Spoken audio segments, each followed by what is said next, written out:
ജൂജീസ് favourite വേൾഡിന്റെ വചനക്കേൾവിയിലേക്ക് എല്ലാവർക്കും സ്വാഗതം. പ്രതിദിന വിശുദ്ധ വേദപുസ്തക വായന 856 ദിവസം. ദാനിയേലിന്റെ പുസ്തകം 8-ാം അധ്യായം. ദാനിയേൽ എന്ന എനിക്ക് ആദിയിൽ ഉണ്ടായതിന്റെ ശേഷം ബേൽഷസർ രാജാവിന്റെ വാഴ്ചയുടെ 3-ാം ആണ്ടിൽ ഒരു ദർശനമുണ്ടായി.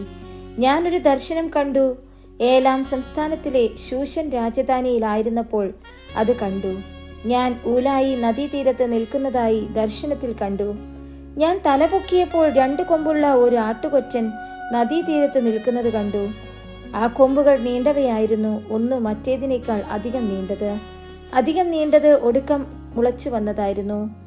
ആ ആട്ടുകൊറ്റൻ പടിഞ്ഞാറോട്ടും വടക്കോട്ടും തെക്കോട്ടും ഇടിക്കുന്നത് ഞാൻ കണ്ടു. ഒരു മൃഗത്തിനും അതിന്റെ മുൻപാകെ നിൽപ്പാൻ കഴിഞ്ഞില്ല. അതിന്റെ കയ്യിൽ നിന്ന് രക്ഷിക്കാവുന്നവനും ആരുമില്ല. അത് ഇഷ്ടം പോലെ ചെയ്ത് വമ്പ് കാട്ടിപ്പോന്നു.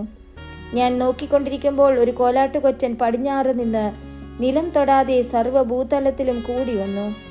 ആ കോലാട്ടുകൊറ്റന് കണ്ണുകളുടെ നടുവിൽ വിശേഷമായൊരു കൊമ്പുണ്ടായിരുന്നു.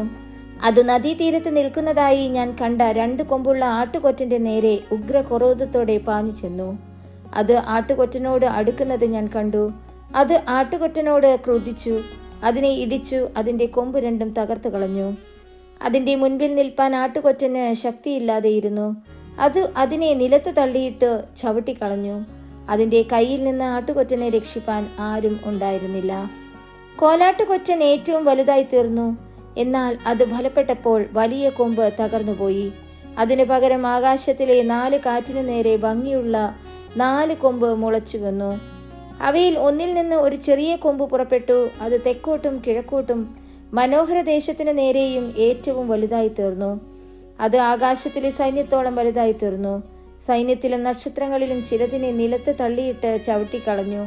അത് സൈന്യത്തിന്റെ അധിപതിയോളം തന്നെത്താൻ വലുതാക്കി അവനുള്ള നിരന്തര ഹോമയാഗം അപഹരിക്കുകയും അവന്റെ വിശുദ്ധ മന്ദിരം ഇടിച്ചു കളയുകയും ചെയ്തു.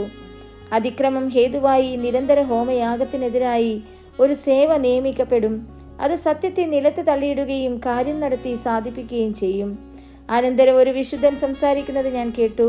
സംസാരിച്ചു കൊണ്ടിരുന്ന വിശുദ്ധനോട് മറ്റൊരു വിശുദ്ധൻ, വിശുദ്ധ മന്ദിരത്തെയും സേവയെയും ചവിട്ടിക്കളയേണ്ടതിന് ഏൽപ്പിച്ചു കൊടുപ്പാൻ തക്കവണ്ണം നിരന്തര ഹോമയാഗത്തെയും ശൂന്യമാക്കുന്ന അതിക്രമത്തെയും കുറിച്ച് ദർശനത്തിൽ കണ്ടിരിക്കുന്നത് എത്രത്തോളം നിൽക്കുമെന്ന് ചോദിച്ചു. അതിന് അവൻ അവനോട് 2300 സന്ധ്യയും ഉഷസ്സും തികയുവോളം തന്നെ. പിന്നെ വിശുദ്ധ മന്ദിരം യഥാസ്ഥാനപ്പെടും. എന്നാൽ ദാനിയേൽ എന്ന ഞാൻ ഈ ദർശനം കണ്ടിട്ട് അർത്ഥം ആലോചിച്ചു കൊണ്ടിരിക്കുമ്പോൾ ഒരു പുരുഷരൂപം എൻ്റെ മുൻപിൽ നിൽക്കുന്നത് കണ്ടു. ഗബ്രിയേലെ, ഇവന് ഈ ദർശനം ഗ്രഹിപ്പിച്ചു കൊടുക്ക എന്ന് ഊലായി തീരത്ത് നിന്ന് വിളിച്ചു പറയുന്ന ഒരു മനുഷ്യന്റെ ശബ്ദം ഞാൻ കേട്ടു. അപ്പോൾ ഞാൻ നിന്നെടുത്ത് അവൻ അടുത്തു വന്നു. അവൻ വന്നപ്പോൾ ഞാൻ ഭയപ്പെട്ട് സാഷ്ടാംഗം വീണു. എന്നാൽ അവൻ എന്നോട്, മനുഷ്യപുത്ര, ഗ്രഹിച്ചു കൊള്ളുക, ഈ ദർശനം അന്ത്യകാലത്തേക്കുള്ളതാകുന്നു എന്ന് പറഞ്ഞു. അവൻ എന്നോട് സംസാരിച്ചു കൊണ്ടിരിക്കുമ്പോൾ ഞാൻ ബോധം കെട്ട് നിലത്ത് കവിണ്ണു വീണു. അവൻ എന്നെ തൊട്ട് എഴുന്നേൽപ്പിച്ചു നിർത്തി. പിന്നെ അവൻ പറഞ്ഞത്, കോപത്തിന്റെ അന്ത്യകാലത്തിങ്കൽ സംഭവിപ്പാനിരിക്കുന്നത് ഞാൻ നിന്നെ ഗ്രഹിപ്പിക്കും. അത് അന്ത്യകാലത്തേക്കുള്ളതല്ലോ. 2 കൊമ്പുള്ളതായി നീ കണ്ട ആട്ടുകൊറ്റൻ പാർസ്യ രാജാക്കന്മാരെ കുറിക്കുന്നു. പരിപരുത്ത കോലാട്ടുകൊറ്റൻ യവന രാജാവും അതിന്റെ കണ്ണുകളുടെ നടുവിലുള്ള വലിയ കൊമ്പ് 1-ാമത്തെ രാജാവും ആകുന്നു. അത് തകർന്ന ശേഷം അതിനു പകരം 4 കൊമ്പ് മുളച്ചതോ 4 രാജ്യം ആ ജാതിയിൽ നിന്ന് ഉത്ഭവിക്കും. അതിന്റെ ശക്തിയോടെ അല്ലതാനും. എന്നാൽ അവരുടെ രാജ്യത്വത്തിന്റെ അന്ത്യകാലത്ത് അതിക്രമക്കാരുടെ അതിക്രമം തികയുമ്പോൾ ഉഗ്രഭാവവും ഉപായബുദ്ധിയും ഉള്ള ഒരു രാജാവ് എഴുന്നേൽക്കും.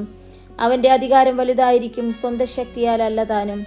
അവൻ അതിശയമാവണ്ണം നാശം പ്രവർത്തിക്കുകയും കൃതാർത്ഥനായി അത് അനുഷ്ഠിക്കുകയും പലരെയും വിശുദ്ധ ജനത്തെയും നശിപ്പിക്കുകയും ചെയ്യും. അവൻ ന്യായബുദ്ധിയാൽ തന്റെ ഉപായം സാധിപ്പിക്കുകയും സ്വഹൃദയത്തിൽ വമ്പു ഭാവിച്ച് നിശ്ചിന്തയോടെ ഇരിക്കുന്ന പലരെയും നശിപ്പിക്കുകയും കർത്താവിനോട് എതിർത്തുനിന്ന് കൈതൊടാതെ തകർന്നു പോവുകയും ചെയ്യും. സന്ധ്യകളെയും ഉഷസ്സുകളെയും കുറിച്ച് പറഞ്ഞിരിക്കുന്ന ദർശനം സത്യമാകുന്നു.